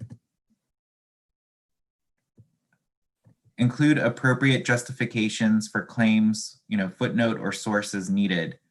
So I think here, similar to the analysis, just throughout the document, there's a lot of statements being made that, perhaps as you read it, were justified in other sections and then not necessarily linked to other areas. So just have somebody else potentially review the document and make sure that there's clear alignment and justification for anything that's made, especially where expertise was maybe used to craft the document. And so things that might be clear to them might not be clear to other people in the town. So that was kind of that particular bullet. Any statements or comments on this one? Nope, you said it well. I had marked some of those, and sadly my changes did not get saved. So I will try to circle back around, pull them out, and just give a couple of examples to Jay and Yeah, that would be helpful if Tom there are if it particular, helps. Yeah, if there are particular statements or comments that in particular that we should justify and provide some support to, that would be very right. helpful. I just want Yeah, I to felt be, bad because Jay asked me for it, and I went, "Oh, okay, let me go pull these comments back out," and they were all gone, Jay. So anyway, I just want to be clear and set expectations that, this is not a scholarly document that's going to have 14 footnotes at the bottom of each page. But the point is well taken that there are some major important themes here or statements that need to be justified. And I think if we can focus on those, most important things, wide sweeping statements, that's really where I think we can make some headway. Yeah, I also will just echo, well, I'll say, I think one of the things the conversation spurred in my mind is I think it will help with readability when we, because as you've all read the plan, right, we sort of might talk about natural resources on page 30, and then it comes back up again on page 120. And we don't sort of say, hey, remember reading back on page 20, we talked about X? Well, we're talking, that's why we're saying Y here. So I think it might just help with some of that readability factor and just the recollection as you go through 100 and whatever it winds up being 70 pages, so I think there's some work that can be done there for sure. Maybe I'm being a little crazy, but you noticed I couldn't find the school reference. Should we be doing a bit more detail in the table of contents for topics like schools or whatever that people may want to find more quickly? I mean, I'm just throwing that out there. Because I've had trouble finding other things too. And as I said, I've been involved with this since day one. I'm like, oh, where the hell is that? Yeah, I don't think that's a bad idea to maybe have a more extended An index. Yeah, Yeah. index or table of contents. Mhm. An index would be, or something for people like me. Don't forget the bibliography. Just kidding. Yuri, I think each one of those that you're talking about has it's a subheading. So if the table of contents just included the subheading underneath the heading, then you'd see one that says schools. Yeah. I think it's all there. I think it's just maybe calling it out. Yeah, I think we need to go one more level down. There is a table of contents, but I think if we drill down one more level, might give you that level of clarity. All right, so wrapping up the first section, now we're going to kind of move on to the next section, which again is giving each counselor, I'm going to say just 5 minutes. I know we had 10 minutes on the agenda, but again, just if there's any other specific comments you'd like to add or share about any specific things that weren't already discussed that you want to make sure is considered and addressed in the revision, now's the time to do that. Is there anyone who would like to get us started? Councillor Clucci? Sure, yeah, thank you. I don't think I'll take 5 minutes, but so the purpose of planning is so that you know where you're going, right? And that's kind of where my focus has been, is on the vision and the strategies, and I think those are solid. And I'd like to hear from others if they feel that way, because to me, that in addition to where you want to grow are really the two biggies for this plan. Everything else we can fight about, or whoever's in our seats can fight about over the next decade. It's not binding. It's directional, but I think setting the direction for where we want to go through the vision and strategies, and then where do we want to grow? Where do we want to direct most of our growth? Is I think the way it's termed, and right now the plan says towards the downtown district or Oak Hill and Dunstan areas in the Route 1 corridor, and I support that. I think our neighborhoods are pretty well built out. I think they have good character. They're going to continue to evolve, obviously, but I don't think we want to direct a majority of our growth there. I obviously things are going to happen, but I think I guess what I'm saying is I think you did a good job with the plan, Jay and Tom, and long range planning. And I support it. I think the next steps being general is a good thing. Again, you're setting the direction for where we're going, and then different committees as they come up can refer to it as a reference and pick up, hey, I'm going to take this piece and this piece and incorporate that into the work that we're doing. So I guess those are my key themes. Is I'd like to hear whether there's support on the council for the strategy and vision, and then the growth areas, and those are really the two things that I'm focusing on most. Councillor Johnson? No, I agree with you, John. I think the plan is good.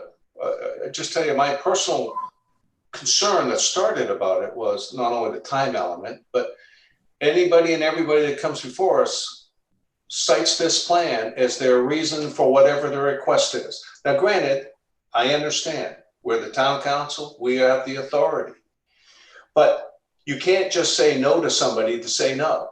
Okay, so my whole thing with Jay and Tom, and I think it's been well received, and I have the utmost confidence that my concerns will be addressed, is give me some kind of balancing argument. That's all, when it's needed for a request that comes in front of the council. You know, great example was the 15 acres going into a CPT zone up against a VR4. It was in the comp plan, but there was nothing there to protect the VR4. Okay, and you can do that very simplistically. So, but I agree with you. I think long range planning did a good job. I think when I wrote about it, probably wasn't the best article, but I've lived in this town 35 years. I learned more about the town reading that plan than I had in the 35 years living here. So it's a great resource, and it is just, it's visionary about what we want to build, where we want to build it. So I do support you, not nitpicking it whatsoever. Looking for a balance. Councillor Gleisten? Yeah, so I think Councillor Clucci has a really good point. We're talking about the process and feedback, but we're not really talking about the specifics. I think, Ken, I didn't quite follow what you were talking about with VR4, but I think somehow we need to hear back from the public specifically on exactly what you said, John. Did we hit the points, and have we identified the right growth areas? At one meeting, Karen, kind of said, well, raise your hand if you think that we, raise your hand, your virtual hand, if you think that we, hit the right strategic vision. And I think hardly anybody did. And I don't think that was necessarily a function that they didn't agree. It was a kind of there's 5 visions or whatever, and maybe they agreed with 3 of them or not, whatever. But I do have a question, I guess, to the chair and John. When are we going to talk about the specifics? Did we identify the right growth areas? Have we identified the right strategies, and is that going to come as we get feedback from the public? So I guess I'd just like to get a little clarity on that, and the thinking, I guess, of John, and since you put so much work in this, and Paul as chair. I think to answer that, Betsy, I think that's probably part of the public process that we take on once this gets to us for the first reading. And I know we're going to be talking a little bit about what that might look like. But I think, just going back to Councillor Clucci's feedback, I personally felt like this did capture a lot of things that I think are right for the town. And I think the long range planning and everybody who's worked on this did a good job articulating that. And I think as we go through our next phase, once we get the next version and have that first reading, then I think we can figure out as a council, potentially leveraging the communications committee, to figure out what is our plan to kind of pull out of the community one more time, just to validate and make sure that those key areas really are agreed upon or aligned upon. Again, not everybody's probably going to agree with everything, which is okay, to your point as well.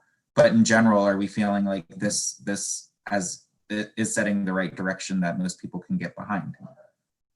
So I think that would be my recommendation and suggestion. I don't know, Councilor or Chairman Johnson, if you have a different point of view. Ah, you made me break my silence of an hour and 30. I see what you did there, Betsy. Well played. I mean, I guess I would say, and I think I'm misunderstanding you, Betsy, a little bit. I think we're in inning 8 here, and I don't think it's productive to go back to inning 3, right? So I think unless there's some sort of overwhelming force amongst the 7 of us or the public, I guess I'm of the mind that those conversations are all but over. I think to Councilor Clucci's comments, I mean, I'm comfortable saying I support the way it's written currently right now. I totally agree with Ken Johnson's follow-up with it. I think tonight's been incredibly productive. And that's not to say that I don't think we should have a public process. I think the public process would be in the framework of, hey, we're at first reading, right? And then we will be at second reading, you know, it's X time before that. So I guess that's where I am. Perhaps I'm wrong, but I don't foresee there being some sort of event that would make us essentially press the rewind button on a lot of this. Yeah, I'm not saying, I wasn't saying that we should, or I disagreed with the plan in any way. I'm just saying, so, you know, if the public does engage with it, I guess in 2018, when the original version came out, there was a huge backlash and it had to be redone. So I'm just, you know, I think somebody said, you know, this is something that binds the town to some extent for the next 10 or 15 years. So, I'm not talking about redoing it. I'm just talking about, we haven't really, as a council, talked about the substance at this point. So I'm asking, do you agree that, we should have a lot of, I'm not saying this right, but, do you agree on the strategy of this and this, yes or no? We haven't gone through the sections and talked about that. I think a lot of times long range planning didn't really do that either. They kind of would talk about at a very high level. So I'm just wondering at what point we're going to talk about the content. I mean, it sounds like you're saying we're just going to, the content's good enough unless we hear from the public, the content's all good. And I just think the public and the town deserve some discussion from the town council on the actual content of the plan. Yeah, and I that's fair. I guess what I am saying is unless again, amongst the 6 other counselors, I had no plans to have another workshop to debate the merits of each key takeaway or the strategy here. Now, if that is, somebody has that temperature or a majority of people have that temperature, I'm more than willing to do it.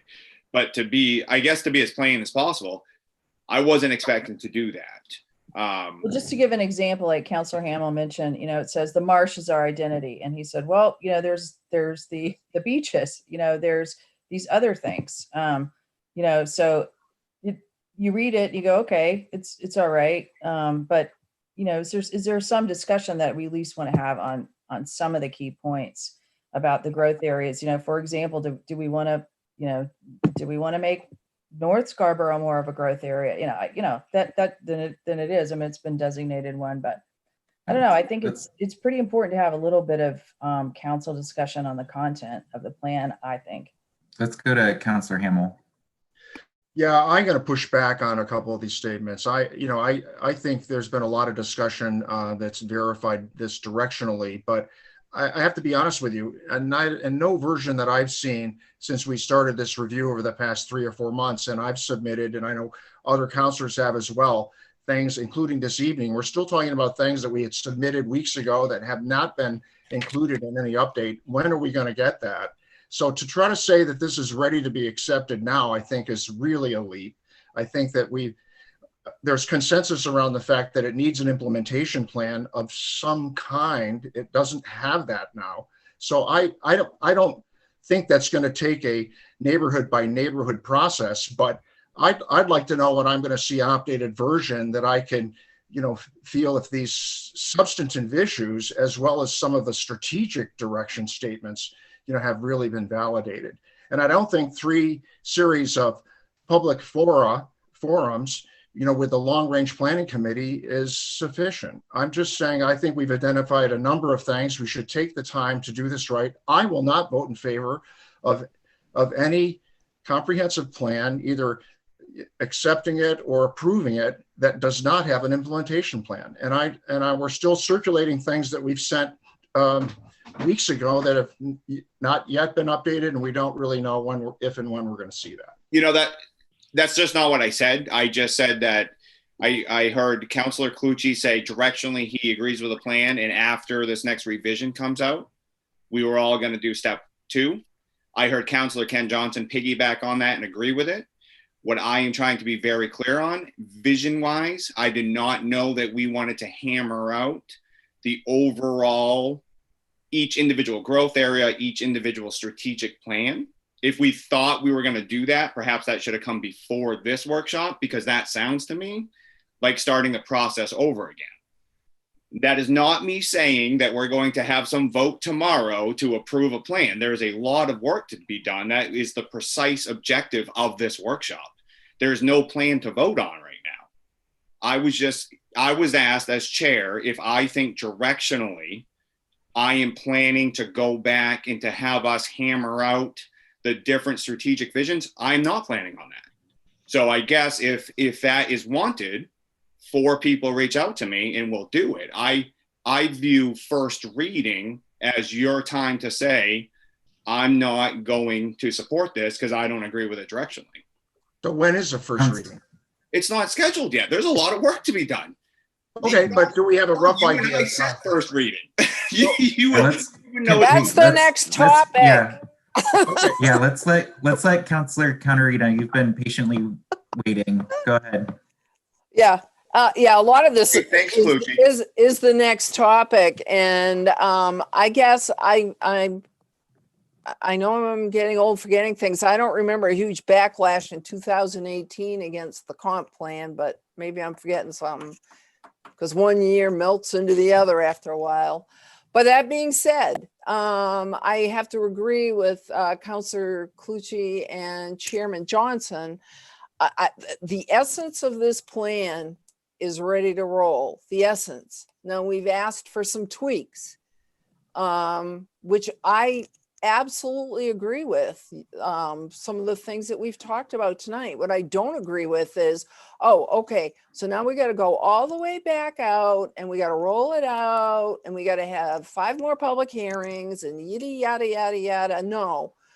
To me, I want to see long-range planning, Karen, Jay, whomever, make the changes we need to see. Let the council look at it and then start the process of your first hearing, because you have your first hearing, you have your second hearing. I mean, if there's a lot of ballyhoo and yippity-yah around it, then we can corner to that and say, okay, we hear ya, we got to go back. But I don't see the need of dragging this out forever, because it's getting in the way of our being able to move forward on issues such as the growth management and other things that need to be done. And just so you guys will know, and I know we're going to talk about in the next one, January 7th, we're having an ordinance workshop to start the process of looking at, what's growth management. And the 21st of January is going to be meeting with developers. We're going to start these topics of fractionalization or, whatever. So anyway, that's my 2 cents here. Now. Yeah, Councillor I know Gleisten. we've gotten a little off topic, but I do feel I've been badly, mischaracterized. This started with John Clucci saying, I'd like to know, does everyone else agree directionally with the plan? He said, I support the elements of the plan. And, so what I was just saying is, I think, having some discussion before first reading, whether it's a 1-hour workshop or something like that, I'm not saying start over, but, and maybe we do it through the public hearing process, but this is where I'm a little concerned about this part or this particular growth area or what this might mean. I mean, I've had folks, say to me like, well, we're concerned about traffic and we're putting all the growth right by Route 1.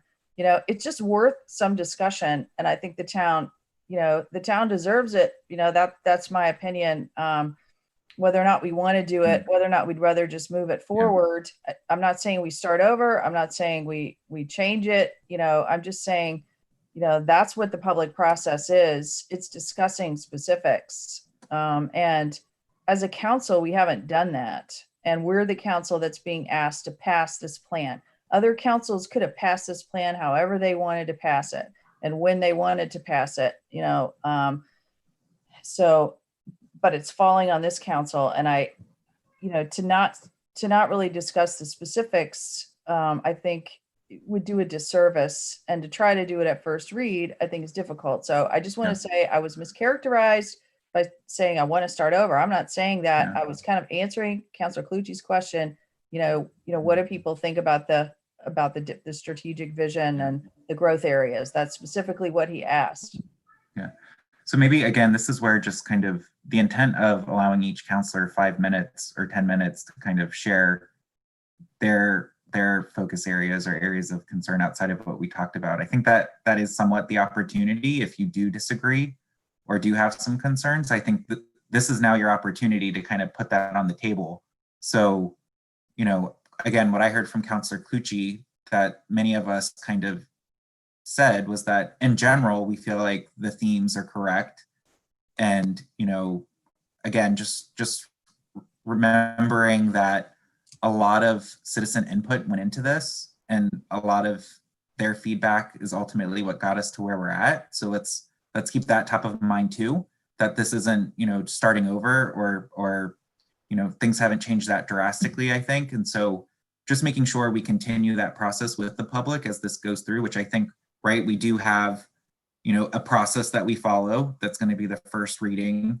And then, again, I think potentially asking the communications committee to maybe as an action, think about what we might want to do differently with this, just to Councilor Gleistein, to your point, to make sure we're revisiting and validating with the public some of these key themes to make sure that they're still the right direction. And to Councilor Katarina's perspective, if through that process we see that things are off, then we can pull back and go back and revisit if we have to. So is everybody in favor or comfortable with charging the communications committee to coming back to the council with a recommendation of, once we get the revision from Jay, which is, previously what we talked about was sometime in Q1. Once we get that, what happens from there, and what do we want to try and build into the public engagement process to make sure we're hitting all the right steps to make sure we're getting that final or making that final opportunity for feedback before it gets to second reading. Councilor Clucci? So I kind of see that. I want to read it before I determine what the next steps are, right? So once it gets passed to us at first reading, then I think that's when we say, okay, communications committee, you have X amount of time to come back to us with a plan for how we should socialize this thing and iron out the steps of what needs to happen. And I like the plan, but I think it's premature to do that until we get a draft that is kind of official and has a lot of the changes that we've talked about. Chairman Johnson? Yeah, I just echo what Clucci said, and maybe that's, I'm not suggesting first reading and second reading are 2 weeks apart. First reading and second reading could be 3 months apart, right? I believe from the beginning of this process that started with me, Don and I, and then was handed off to Councilor Anderson, was that we would have a process of first reading is kind of the okay, here we are, and then we would hand it to the communication committee. And if those guys tell us, whoa, we need 3 or 4 months, or whoa, this is great, and we'll see you in a month, then so be it. I mean, that's been the workflow, so to speak. And I guess the only thing, and I won't dwell on the issue, but the only thing I would say about timing wise is Councilor Anderson is going to see this through to the end. So if there are any issues that offline that people want to bend John's ear about, absolutely. I meant it when I gave this to Anderson to be the point person. So if there's any gripes or concerns about what I said, I think Councilor Anderson can work and help us through it. But two things. I agree with Councilor Clucci and Councilor Johnson's take on the general direction. And 2, I agree with Councilor Clucci's comments about the timing of everything. So, and that's it. That's my 5 minutes, by the way. I don't want any more time. Councilor Hamel? Yeah, I'm sorry. I probably spent the whole evening jumping ahead in some fashion, whether it was like 2 bullet points ahead in each section we've had or whatever. So my apologies for reacting to a thought that we were going to have a first reading sometime soon. But I would like to know really how are we going to be, what kind of checkpoints will we have along the way? What kind of milestones, we'll be able to check in to see how we're trending between now and sometime in Q1 for a first reading, if that's sort of like, current thinking. It'd be nice to see how it's evolving because of the time that we've spent on this as a council and the time I have personally spent on this. I haven't seen the needle move at all in terms of content. Okay. I have, and I know we haven't really had another iteration, but I'd like to know how we're going to be able to check in along the way, not necessarily as an entire public. That's important, but certainly as a council and following John's lead on it. So I really, like what we've done. I would agree with the comments that have been made so far about unbalanced and at a high level. There's a lot of positives, but I still, maybe it's my small mind, but I still crave specificity in terms of how we're going to accomplish something. That's why we handed it over to John to help us figure that out. My intention is the feedback, very clear feedback we've received tonight is of huge value. So I see Jay and Karen and I and others going back, taking into account what we've heard tonight, redrafting portions of, the appropriate portions of the plan. I would expect we can turn around that document, early in first quarter. And let's say we get 75% there, that first cut through.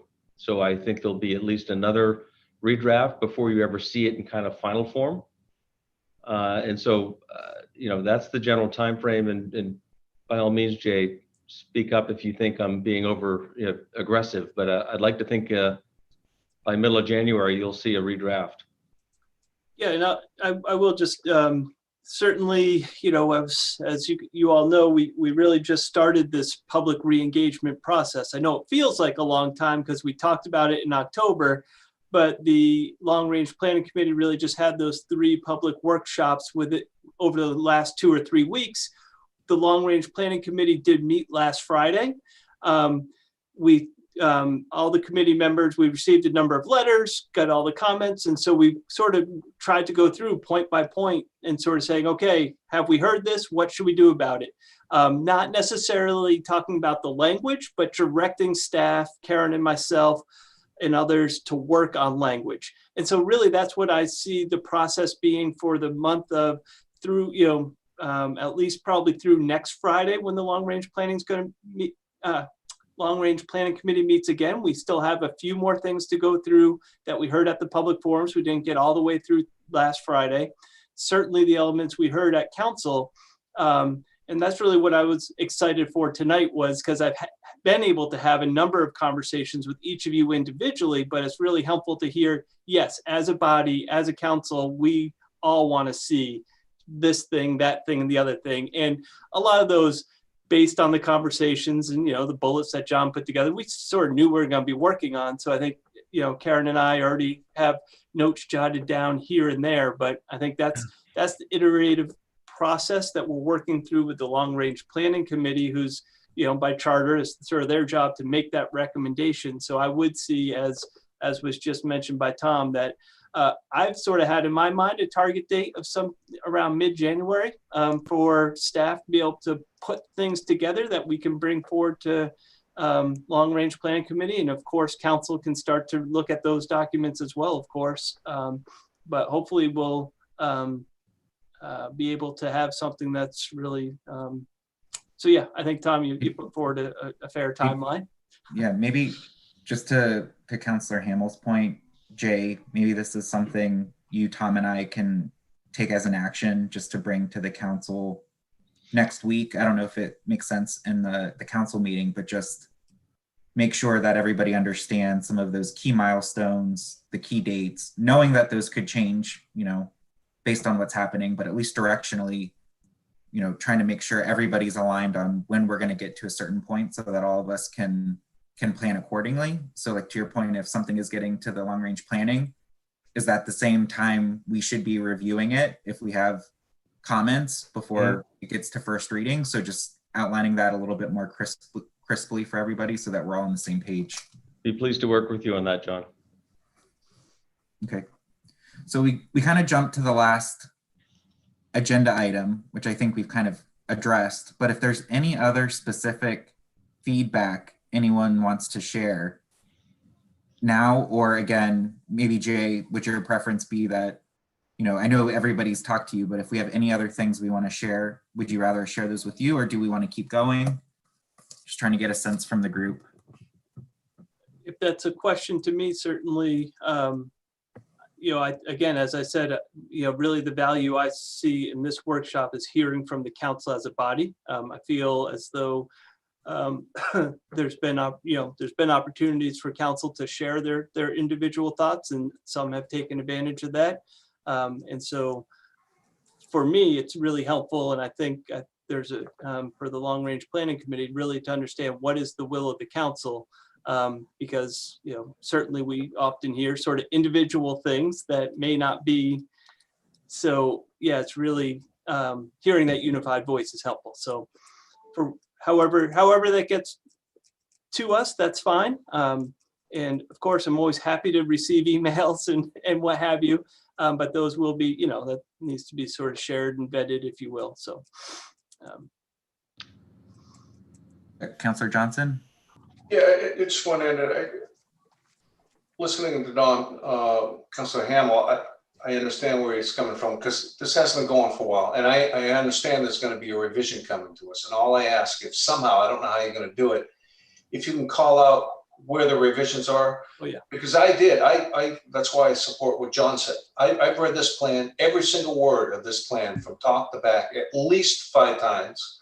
In the areas that concern me, I sat down with staff and let them know. So when we get the revision, I'm not going to go back and revisit all those things that I thought were fine anyway. I want to go specifically to where my issues were and go, yep, thank you guys, you nailed it, or we need a little tweak. So yep. Now we'll provide an annotated version, whether it's red line or otherwise, but very clearly where you can see the edits have been made. Okay. Thank you. Absolutely. John, you have someone in the audience with their hand up. I don't know if you saw that. Yeah, do we want to go to, before, Councillor Hamill, before you speak, would it be okay if we went to Rick? Absolutely. Yeah, I was just going to say, I would like to hear from the public, but I thought at this point in time, extensive conversation over detailed, you know, changes may not be most productive. It's, you know, as much energy to have left to do that, I'm not sure that would be the best way to do it. I'd rather, you know, share those with Jay and Tom and the rest of the council. But yeah, I defer to the public at this point. Yeah, let me just offer, to the extent that folks share those individual comments, we'll try to, we'll hear those. If we feel as though they are big directional changes and something that the full council really needs to weigh in on, as opposed to a particular issue a councillor has, we'll try to sort those through and perhaps bring those issues to the council as a body and have you, like you did tonight, give us kind of the consensus position of council. That process works for me. Thank you. Okay. Great, Paul, I don't know if I can bring anybody in, but it looks like we have some public comment.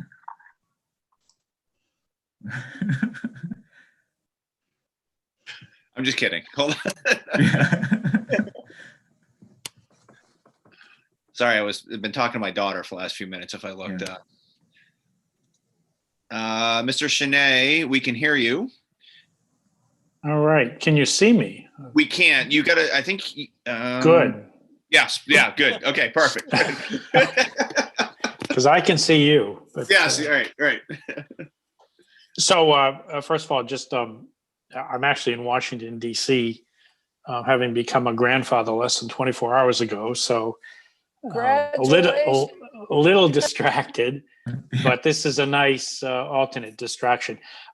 Tom and Jay kind of said what I wanted to say, but just to reiterate, it does seem like a long time since we put what you have in front of you together. But I sort of feel that, you know, the pandemic slowed us down considerably, and this is the type of work. By the way, if you don't know, I'm on the Long Range Planning Committee, and I've been involved in this since 2006, having co-chaired the current plan with Sylvia Most. But in any event, I sort of feel we really got slowed down this year with COVID-19. This is the sort of plan that really ideally requires people to be face to face to work through the issues.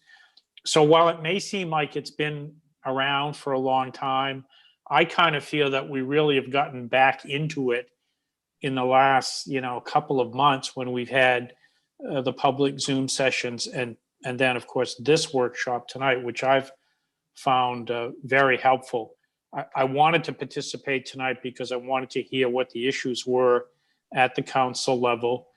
I think we have a fair amount of work left to do. The Long Range Planning Committee does, to try to address the issues that you've raised, as well as those issues that were raised in the recent Zoom public sessions. I think it's a little more than tweaking. I don't think it's wholesale revision, but I'm appreciative of what I'm hearing tonight. Jay, I'm sure, is taking great notes, and I look forward as a member of the Long Range Planning Committee to try to address the issues you've raised and come back to you with a revised draft that hopefully deals with those issues in a way that we can ultimately get a plan finalized and approved.